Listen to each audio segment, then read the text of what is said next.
টাকা জাস্ট কেবল তখন আমি কলেজে ঢুকেছি, আমার 2,97,000 টাকা আমি ইনভেস্ট করেছি। তখন এটার জন্য এটা ছিল আমার কাছে মোর দ্যান প্ল্যাটিনাম। আমার সেটা মাটি হয়ে চলে গেছে।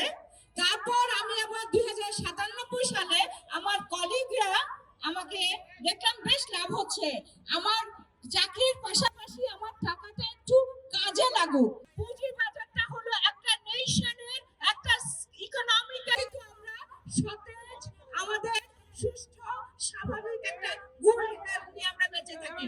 সেই গুড হেলথ যেভাবে আমাদেরকে সুস্থ রাখে, আমার দেশকে, আমার জাতিকে, আমার অর্থনৈতিক সাপোর্টকে পুঁজির বাজার আমাকে সুস্থ রাখবে। তো সেজন্যই কিন্তু আমি বিনিয়োগ করেছি আমার চাকরির, আমার লাইফের সমস্ত ইনকাম। আমি অলমোস্ট 1 crore। আমার teacher, tiny teacher, I am not the business magnate women. So আমার এখন কিছুই নাই। আচ্ছা যাক গেল, আমি নিজেকে ফ্রাস্ট্রেটেড করিনি।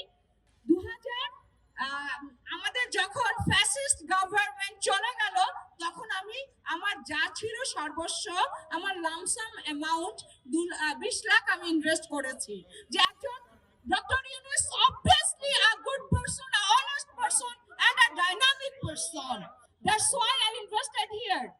তারপর যেটা হলো, কিন্তু এরপরে দেখলাম আমার 27 লাখ আমার চলে আসলো। এখন আজকে আমার পোর্টফোলিওতে আছে 18 লাখ। তার মানে আমার 9 লাখ অ্যাবাভ ডিল। কেন থাকবে না?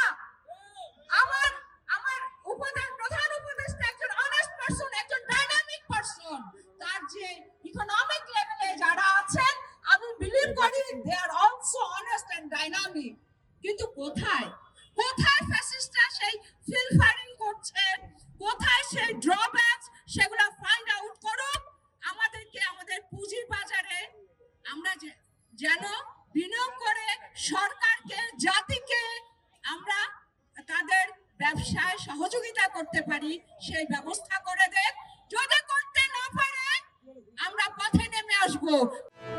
ডেইলি বিডি টকস, সকলের কথা বলে।